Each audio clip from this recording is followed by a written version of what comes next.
Welcome to the Justice League, where the truth meets power. It was past midnight in New York City. The final southbound subway train hissed into the platform, nearly empty except for a few late-night stragglers. Before we start the story, comment below where in the world you're watching from today, and if you like the story, don't forget to subscribe and turn on the bell icon so you don't miss future stories, like this one. Maya, a 27-year-old freelance journalist, climbed into the last car with only one other person in sight. A middle-aged man in a grey coat slumped in the far corner, his face hidden beneath a fedora. She didn't think much of it until the doors closed and the train began to move. She took a seat diagonally across from him. Something felt off. The man hadn't moved once. Not a twitch, no phone, no eye contact, just still. Curiosity kicked in. She opened her phone and, half joking, snapped a photo of him. The flash accidentally fired. Nothing. He didn't flinch, didn't turn, didn't even blink. That's when Maya noticed it. Blood. A small, dried stream running down from beneath his sleeve to the floor. Her stomach clenched. She stood up slowly and took a step closer. "Sir, are you okay?" Still nothing. Heart pounding, Maya leaned in, reaching toward his shoulder, and nearly screamed. The man was ice cold, very much dead. Her breath caught in her throat. She backed away, looking around for help. But the car was empty. No signal underground. She was trapped with a corpse. And 3 stops to go. She rushed to the emergency intercom and pressed the button.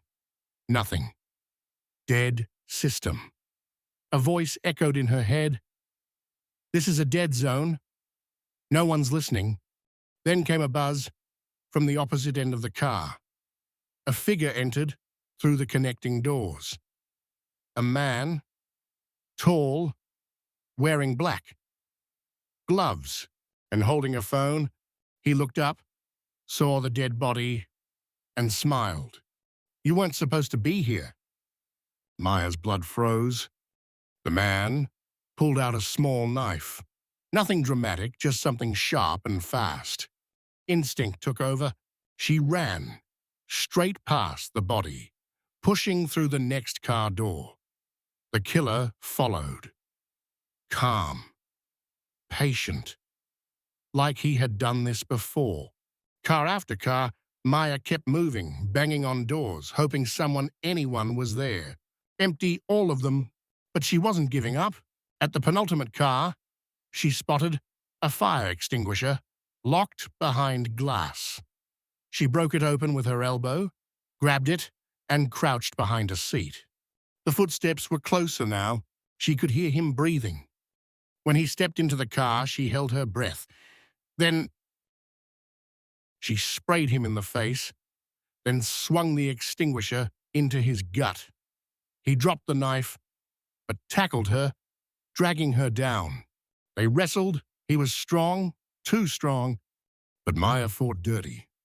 She bit his arm, kneed him in the side, and rolled free just as the train began slowing.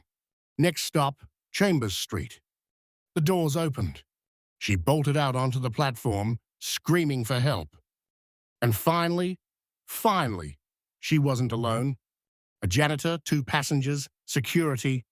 The killer stopped at the door, locking eyes with her. Bloodied, but calm. Then he stepped back and vanished into the train as the doors closed. She collapsed to the ground. Police found the body. A retired detective, killed hours earlier, his badge hidden in his coat. But the killer, gone, vanished into the night. Only one thing was left behind in the seat where Maya first sat.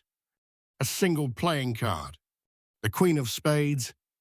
She'd later learn it was the calling card of a notorious underground assassin, responsible for at least 14 unsolved murders. And Maya? She wasn't just a journalist anymore. She was the only witness to a ghost no one could catch. But she made a promise. Next time, she'd be ready.